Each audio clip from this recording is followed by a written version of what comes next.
India is on the verge of commissioning 2 more nuclear-powered ballistic missile submarines this year with the focus on the challenges in the Indo-Pacific. Decision will also be taken on acquisition of 31 armed Predator drones from the US as well as on 26 Rafale maritime fighters from France with Make in India program built into the deals. Indigenous war tactics and doctrines will be evolved rather than blindly following or aping the Western military doctrines and battle concepts. All this is when India is celebrating the 25 years of Kargil War victory. Even though the war ended a quarter of a century ago, it has critical lessons for India when it comes to its principal military adversaries, China and Pakistan. So the key takeaway from the limited war was that Indian Army should always be vigilant to the threats from the Pakistan Army as well as the Chinese Army. It was Israel which provided the Searcher Mark II UAVs for surveillance of the Kargil heights. Just like Vajpayee, Prime Minister Narendra Modi has been very decisive when dealing with the military shenanigans of either Pakistan or China. Prime Minister Modi's past record shows that India will not only stand up but also punish any symmetrical or asymmetrical aggression. India under Modi has now a functional nuclear triad with high survivability and delivery platforms that can deter any global power, particularly China.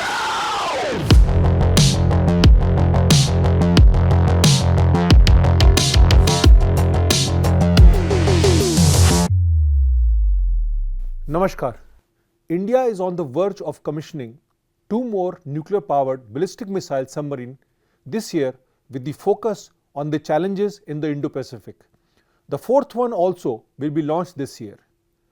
A nuclear-powered, conventionally armed submarine is also on the agenda this year in Modi 3.0. One 7,000-ton frigate of Nilgiri class will be commissioned this year along with a 3,000-ton frigate of Talwar class in Russia. Decision will also be taken on acquisition of 31 armed Predator drones from the US as well as on 26 Rafale maritime fighters from France with Make in India program built into the deals. In Modi 3.0, theaterization of military commands will take place with written operational directive to tackle China from Ladakh to Arunachal and thereon to Andaman and Nicobar Islands for the first time since independence. New military bases will be created in India's 1,200 odd islands to meet the challenge of rapidly expanding PLA Navy in the Indo-Pacific. Indigenous war tactics and doctrines will be evolved rather than blindly following or aping the Western military doctrines and battle concepts. All this is when India is celebrating the 25 years of Kargil War victory. A quarter of a century ago, I along with Hindustan Times photographer Pradeep Bhatia entered the Kargil War theatre this week and were greeted by the whizzing sounds of Pakistani army shrapnel fired from across the LOC as we crossed the Suru River into the town. The Shia town was bursting with anxiety as artillery firing on the town with Indian Army ammunition dump as the target was a routine affair and started after the first call for prayer was made by the local mosque early in the morning. The Pakistan artillery firing at Kargil did not come as a surprise to me, at least, as I had covered escalation of artillery duels in this sector in the previous 2 years, reporting for the Hindustan Times. My friend Pradeep Bhatia lost his life in a car bomb attack in Srinagar on August 10, 2000, more than a year after India under the caretaker NDA government of Atal Bihari Vajpayee won the limited war on July 26, 1999. Even though the war ended a quarter of a century ago, it has critical lessons for India when it comes to its principal military adversaries, China and Pakistan. The fundamental lesson of Kargil War, which was replayed by the Hamas group terrorist attack against Israel on October 7, 2023, is to expect the unexpected.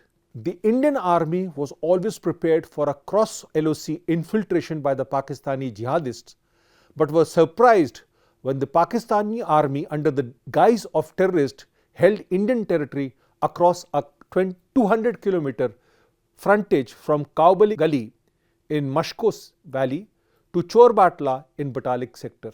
Taking advantage of the unheld gaps of the Indian Army's counterinsurgency grid in this sector and the Indo-Pak bonhomie arising out of Prime Minister Atal Bihari Vajpayee's historic bus trip to Lahore via Atari border, the then Pakistan Army Chief General Pervez Musharraf betrayed his own Prime Minister Nawaz Sharif and ordered the Northern Light Infantry troops across the LOC into the Kargil sector. After PM Vajpayee on June 7, 1999 publicly announced that Pakistani intruders would be evicted out of Kargil, the Indian Army, at the loss of 527 braves and injuries to another 1363 personnel, did the job and booted out Musharraf's troop from the glaciated terrain of Kargil. The humiliation of Pakistan Army at Kargil was the real reason why the then Prime Minister Nawaz Sharif, who actually was a genuine supporter of India-Pakistan ties, was dethroned by Musharraf in a military coup later in October that year. So the key takeaway from the limited war was that Indian Army should always be vigilant to the threats from the Pakistan Army as well as the Chinese Army, as was demonstrated by the PLA under directions from President Xi Jinping during the May 2020 transgressions in East Ladakh.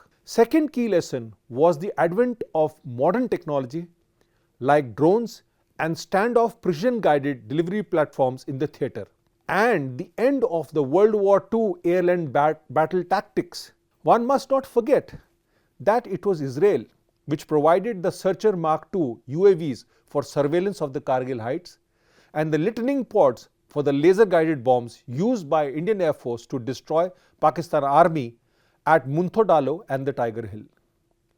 The war also spurred India's defense cooperation with the US, who later supplied weapon locating radars, and built on the existing military ties with France, whose Mirage 2000 fighters ensured that the Pakistani troops could not sleep after the Indian Air Force was given a green signal by the Vajpayee cabinet on May 26, 1999.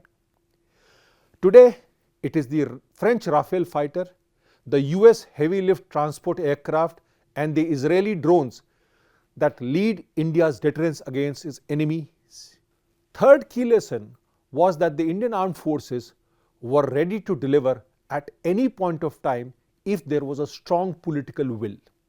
Despite Congress taking pot shots at the BJP-led government over intelligence failure at Kargil, PM Vajpayee came out in flying colors as he not only salvaged India's military reputation but also its political credibility by turning down the US President Bill Clinton's invite to Blair House in Washington on July 4, 1999 to ensure that the visiting Pakistan PM Nawaz Sharif would order unilateral withdrawal of Pakistan troops. Just like Vajpayee, Prime Minister Narendra Modi has been very decisive when dealing with the military shenanigans of either Pakistan or China. The firm Indian response to Uri and Pulwama terror attacks in the form of surgical strikes and air attack on Balakot, as well as taking on the PLA on the south banks of Pakungso on August 29-31, 2020 reveals the decisive nature of the current political leadership of India.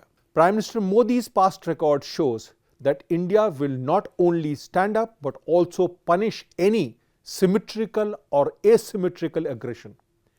Today, India's bilateral ties with China and Pakistan are in a deep freeze due to aggression from the communist dictator in the north and the military junta-ruled state to the west. The fourth key takeaway from Kargil was the restructuring of the command and control in the Indian Armed Forces by the creation of the post of Chief of Defence Staff as recommended by the Kargil Review Committee.